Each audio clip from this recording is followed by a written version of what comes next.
Hi friends, welcome to a new video. ഇന്നത്തെ special ഒരു മീൻ കറിയാണേ. മീൻ മുളകിട്ടതെന്നോ അല്ലെങ്കിൽ മീൻ പൊള്ളിച്ചതെന്നോ എങ്ങനെ വേണേലും പറയാം. വേറെന്നായാലും കറി ഒരു രക്ഷയില്ലാത്ത കറിയാണ്. എൻ്റെ ഇച്ചാന് ഭയങ്കര ഇഷ്ടം ഈ കറി വെച്ച് കഴിഞ്ഞാൽ. ആ ചോറിൻ്റെ മുകളിലോട്ട് ആ കറി ഒഴിക്കുമ്പോൾ കളർ നിങ്ങൾ കണ്ടോ, അതുപോലെ തന്നെയാണ് ആ ടേസ്റ്റ്. എന്തായാലും ഒരു പ്രാവശ്യം ഉണ്ടാക്കി കഴിഞ്ഞാൽ നിങ്ങൾ വീണ്ടും ഈ കറി ഉണ്ടാക്കും. അപ്പത്തിൻ്റെ കൂടെ, പുട്ടിൻ്റെ കൂടെ, ചോറിൻ്റെ കൂടെ ഒക്കെ കഴിക്കാൻ ഒരു രക്ഷയില്ലാത്ത കറി. അപ്പം എല്ലാവരും ഒന്ന് ട്രൈ ചെയ്ത് നോക്കണം. നമുക്ക് റെസിപ്പിയിലോട്ട് പോകാം. അതിന് വേണ്ടിയിട്ട് ഒരു 3-4 അല്ലി വെളുത്തുള്ളി, ഒരു ചെറിയ കഷ്ണം ഇഞ്ചി, ഒരു വലിയ സവാള, ഒരു 6-7 തക്കാളി. വലിയ തക്കാളി ആണെങ്കിൽ 2 എടുത്താൽ മതിയാവും. അപ്പോൾ ഇഞ്ചിയും വെളുത്തുള്ളിയും ഒന്ന് നന്നായിട്ട് ചതച്ചെടുത്തിട്ടുണ്ട്. ഇനി സവാള വലുതാക്കി നീളത്തിൽ അരിഞ്ഞെടുത്തിട്ടുണ്ട്. ഇനി ഒരു പാൻ വെച്ച് ചൂടായി എണ്ണ ഒഴിച്ചതിന് ശേഷം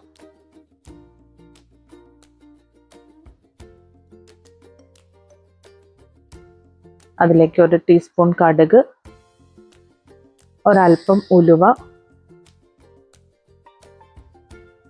ഇത് നന്നായി പൊട്ടിയതിന് ശേഷം ഇഞ്ചി, വെളുത്തുള്ളി, ഒരു 4 പച്ചമുളക്, സവാള ഇത്ര ഇട്ടിട്ട് നന്നായിട്ട് വരട്ടിയെടുക്കുക.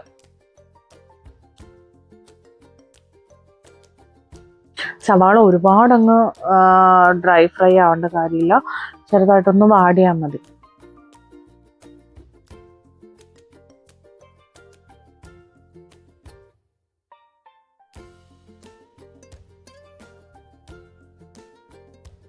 ഇനി ഒരല്പം ഉപ്പ് ചേർത്ത് നന്നായിട്ട് മിക്സ് ചെയ്യാം.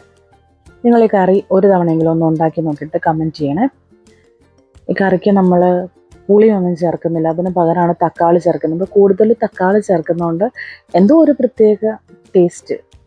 ഞാൻ നിങ്ങളോട് ഇത് ഉണ്ടാക്കി നോക്കിയിട്ട് കമൻറ്റ് ചെയ്യാൻ പറഞ്ഞതിൻ്റെ കാരണം, ഞാനിത് ഉണ്ടാക്കി നോക്കിയിട്ട് എനിക്ക് ഭയങ്കരമായിട്ട് ഇഷ്ടപ്പെട്ടു. പിന്നെ ഞങ്ങൾ മാസത്തിൽ ഒരു പ്രാവശ്യമെങ്കിലും കറി ഉണ്ടാക്കും. അത്ര ടേസ്റ്റുള്ള കറിയാണ്. ഇനി ഒരു 1/2 ടീസ്പൂൺ മഞ്ഞൾപ്പൊടി, 1, 2, 3, 4, 5 അത്ര മതി. 5 ടേബിൾ സ്പൂൺ കാശ്മീരി മുളക് പൊടി. കാശ്മീരി മുളക് പൊടി തന്നെ ചേർക്കണേ. ഇതെല്ലാം കൂടെ നന്നായിട്ട് മിക്സ് ചെയ്യാം.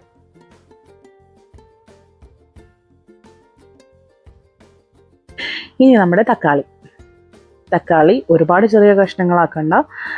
ചെറിയ തക്കാളി ആണെങ്കിൽ ഒരു 4 പീസായിട്ട് മുറിച്ചിടുക. വലിയ തക്കാളി ആണെന്നുണ്ടെങ്കിൽ ഇതുപോലെ നീളത്തിൽ കട്ട് ചെയ്തിടുക. എന്നിട്ട് നന്നായിട്ട് വരട്ടി കൊടുക്കണം. നമ്മുടെ തക്കാളിയൊക്കെ നന്നായിട്ട് വരണ്ടിട്ടുണ്ട്. ഇനി അതിൻ്റെ അകത്ത് കുറച്ച് കറിവേപ്പില ഇട്ടതിന് ശേഷം ആവശ്യത്തിന് വെള്ളം ഒഴിച്ചു കൊടുക്കുക. എന്നിട്ട് നമ്മുടെ പൊടിയൊക്കെ നന്നായിട്ട് മിക്സാക്കി കൊടുക്കുക. ഞാൻ കുറച്ചും കൂടെ വെള്ളം ചേർത്ത് കൊടുക്കുന്നുണ്ട്.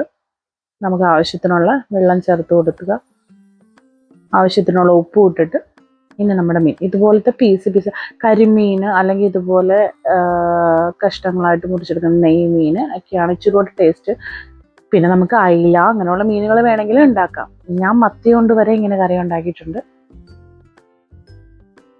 കുറച്ചും കൂടെ ടേസ്റ്റ് ഇച്ചിരി നെയ്യുള്ള മീനായിരിക്കും.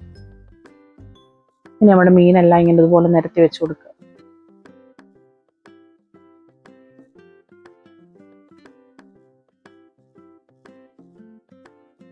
ഞാൻ പുറമേ ഇടുന്നത് മീനിനകത്ത് നല്ല നെയ്യ് ഉണ്ടായിരുന്നേ, അപ്പം ആ നെയ്യ് സെപ്പറേറ്റ് ഇട്ട് കൊടുത്തതാണ്.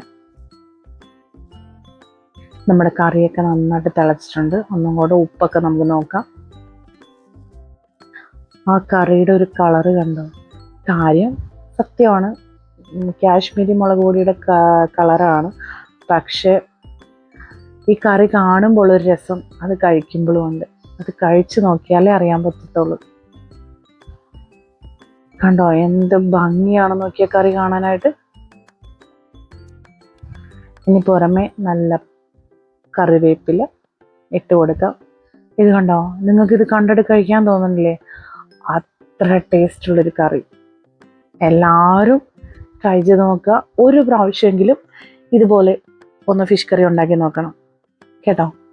അപ്പം വീഡിയോ ഇഷ്ടപ്പെട്ടെങ്കിൽ എല്ലാവരും ലൈക്ക് ചെയ്യുക, ഷെയർ ചെയ്യുക, സബ്സ്ക്രൈബ് ചെയ്യുക. ഒരു പ്രാവശ്യമെങ്കിലും ഈ കറി ട്രൈ ചെയ്യാൻ ആരും മറന്നു പോകല്ലേ. Thank you.